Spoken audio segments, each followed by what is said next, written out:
Understand the reality of dua. What is the purpose of dua? We often confuse dua with talab. Talab in Arabic means to ask for something, to demand something. Dua means literally to call. That's what it means. Da'awtukum, I called you, I invited you, I cried out to you. This is dua. When we make dua to Allah, sometimes in that dua we are making demands. It's true. We're making requests. But we should never forget that all of those requests, you know what they are at the end of the day? It's a humble slave of Allah turning back to Allah and begging Allah to help him with whatever problem. But it's more than Allah solving your problem. It's just the act that you communicated with Allah that's the most valuable thing. The fact that you actually engaged Allah in conversation, that is the goal in the end. Whether or not Allah will solve your problem immediately is a separate problem. And I want to share just a quick thing about that, then I come to Maryam salamun alayha. Sometimes you go through problems and you ask yourself, what is my fault in all of this? Why do I have to go through these problems? What did I do to deserve this? Let me ask you this. Yusuf alayhi salam was a child, right? A child by definition is innocent. What did a child do to deserve being kidnapped? What has a child ever done to deserve being thrown inside of a well in the middle of the woods?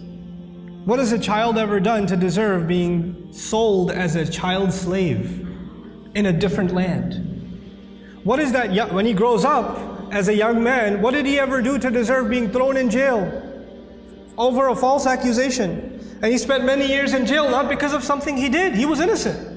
And he spent all those years in jail. He went through situations in life that if anybody else went through those situations, you'll say, life is unfair, man, what are you going to do? Life is unfair, you know? But you know what happens to a believer? They don't just say life is unfair, they say Allah is unfair, ma'adallah.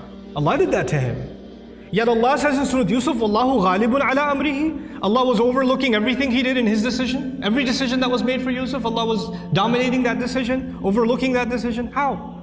Sometimes you and I go through difficulty because Allah knows something better is coming. Sometimes that better thing that is coming is for you. Sometimes it's for somebody else. Sometimes it's not for you. Sometimes it's for somebody else. Sometimes the benefit of your difficulty will come back to you. The return will come back to you while you are still alive. Sometimes the return is meant to come back to you after you go back to Allah. What happened with Yusuf alayhi salam? A father was separated from a child. It's a tragedy, isn't it? But imagine if he was never kidnapped, he would never be in the well.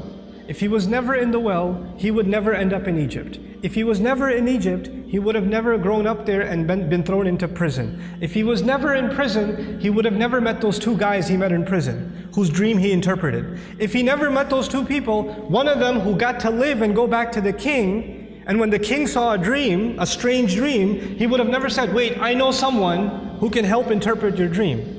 And if that never happened, and you know what that dream was? 7 good years in the country, and 7 years there's not going to be any crop, any produce, any harvest. People are going to starve to death. If Yusuf was not in prison, alayhi salam, and then was taken out to interpret that dream at that time, there would have been an economic, financial, social crisis in the country, and hundreds of thousands of children would have starved to death. One child suffered for a few years, but because of that child suffering, Allah's plan was to save a lot of families, a lot of fathers and mothers from losing their children to starvation. Because of the plan that Yusuf alayhi salam came back when he interpreted the dream and gave, when he became the treasurer. I have a friend, some of you might have heard of him. His name is Robert de Villa. I asked his sister about him if she knows him, and she said yes, she's heard of him. The man can't move any part of his body other than his face. He can't move any part of his body. What did he ever do to deserve that? Nothing. But how many people have accepted Islam because of his disability? How many people have just heard about that and have come back to Allah? How many people that were ungrateful in life, even though they were Muslim, they were only Muslim by name, and decided to submit their heart back to Allah because that man is sitting in a bed. His suffering, his pain becomes guidance for millions of people. You understand? Sometimes the difficulty you and I go through is actually a small price to pay for a lot of khair, a lot of good that will either come to me now or it will come to me in the akhirah, will come to me after I go back to Allah. We hope you will continue to enjoy our content. Don't forget to subscribe, and by pressing the bell next to the subscribe button, you will receive updates and notifications. Thank you.